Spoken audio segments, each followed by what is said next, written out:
mi parlate del rapporto tra allenamento, cibo, sonno. Allora, per quanto riguarda il cibo, ne abbiamo già parlato precedentemente, è il nostro carburante, bisogna mettere nella nostra macchina il giusto carburante per fare determinate cose. Ok, quindi il cibo è importantissimo. Il sonno è importante quanto il cibo, se non di più, perché durante il sonno avviene una rigenerazione non solo dei tessuti, ma anche del nostro sistema nervoso centrale. Noi non siamo fatti solo di ossa, muscoli, tessuti vari, ma abbiamo anche il sistema neurale, il sistema nervoso centrale, è quello che è tutto collegato, è quello che ne è tutto collegato, che è importantissimo. Gli impulsi per muoverci partono dal cervello. I trasmettitori fanno parte di tutto il sistema nervoso centrale.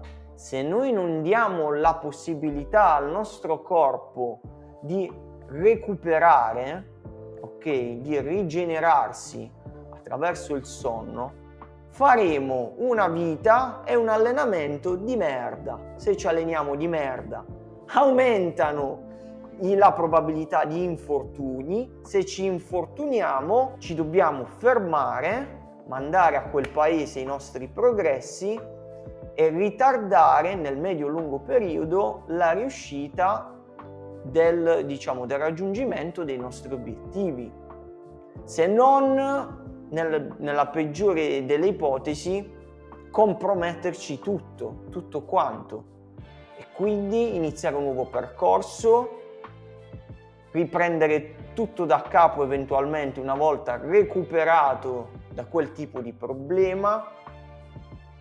Diciamo che se non dormiamo in maniera adeguata ci meniamo la zappa sui piedi, come si dice, è tutto a nostro svantaggio. È importantissimo dormire almeno 8 ore al giorno, ma che sia sonno anche di qualità, in modo tale che noi abbiamo tutti i cicli di fase REM che rientrano in quello che è il nostro range di tempo nel quale dormiamo, in modo tale da avere un sonno qualitativo, avere la possibilità di rigenerarci a livello neurale e poter andare avanti con la giornata, perché va a incidere anche a livello psichico questa cosa. Affrontiamo bene la giornata, affrontiamo bene il nostro allenamento, i nostri sforzi, diamo i nostri adattamenti al nostro organismo per migliorare, per fare sempre meglio. Beh, io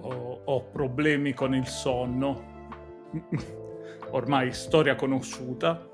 Oggi, mentre stiamo registrando, è una di quelle giornate dove avrò problemi con il sonno, perché sono in piedi dalle 5, sto lavorando dalle 5, poi ora facciamo questa chiamata qua, alle 2 riattacco a lavorare, finirò all'1 di stanotte, alle 5 riattaccherò a lavorare. Quindi è proprio una questione del tipo, anche il lavoro, anche le cose serie, anche tutto può influire. Però io sono convinto, ad esempio, che è una condizione momentanea, tanto per iniziare.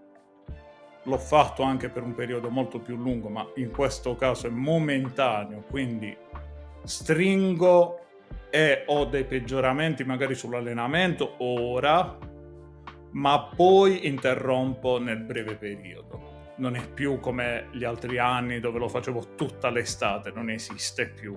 Hai visto quali sono stati poi i risultati? Ritorno di dolore alle spalle per via della tua capsulite che hai avuto in passato, massimali che arrancavano. Il gioco non ne vale la candela, bisogna regolarizzarsi per cercare di fare meglio. Ora, non è che non vai a lavorare perché ti devi allenare, no, attenzione. Però è importante organizzarsi la vita in maniera adeguata, a prescindere dall'allenamento. È la prova tangibile che se non ti riposi e non ti nutri in maniera adeguata, ci ricaverai molto, molto, molto poco, per quanto bene e cucito su misura possa essere un allenamento. E su questo andiamo a triggerare un po' le persone. Non è solo legato all'allenamento, è legato proprio alla vita. Se tu arrivi o usi mentalmente la frase, abbiamo anche un po' di crescita personale, se arrivi ogni giorno a fine giornata e l'unica frase che usi per giustificare la carenza sociale nella tua vita è: sono stanco, non ho mai tempo, ma io lavoro fino a sera e poi sono stanco, è un po' un segnale d'allarme, non necessariamente legato all'allenamento, ma legato proprio a come tu stai gestendo la tua vita. Cioè, alla fine dei conti, se vuoi avere degli amici, non dico che devi uscire ogni giorno, ma almeno una volta quelle 2 settimane, 2 chiacchiere te le devi fare. E lo dico da persona che comunque ha rinunciato ad uscire, si alza alle 5, quindi voglio dire, io non è che sono stanco, io non ho persone che si devono alzare presto a quell'ora, cioè si alzano alle 8, mo per carità, però non è che ti alzi alle 5, se ti devi alzare alle 5 arrivano le 10, le 11 che un po' hai un po' di sonno.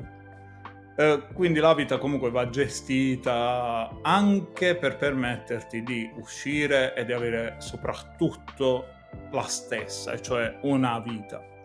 Cosa che fanno tutti, cosa che bisogna fare e bisogna imparare a fare. Non è nulla scritto, è un percorso in divenire e va strutturato per l'appunto giorno dopo giorno. Lo si impara facendo. È un po' come il discorso della consapevolezza. È un po' come quelli che si vantano di lavarsi le mutande da solo. Bravo! Cioè, diciamo, l'indipendenza sta anche lì. Non dipendere da altre persone, perché comunque stiamo in una società che tende ad aggregare per scappare dalle proprie responsabilità e dai propri doveri. Quindi diciamo che la giornata tipo di una persona normale, ripetiamo, normale, è: mi alzo, vado a lavoro, torno da lavoro, cucino, pulisco quando ho tempo e mi organizzo quello che devo mangiare il giorno dopo, vado a dormire. Giornate normali.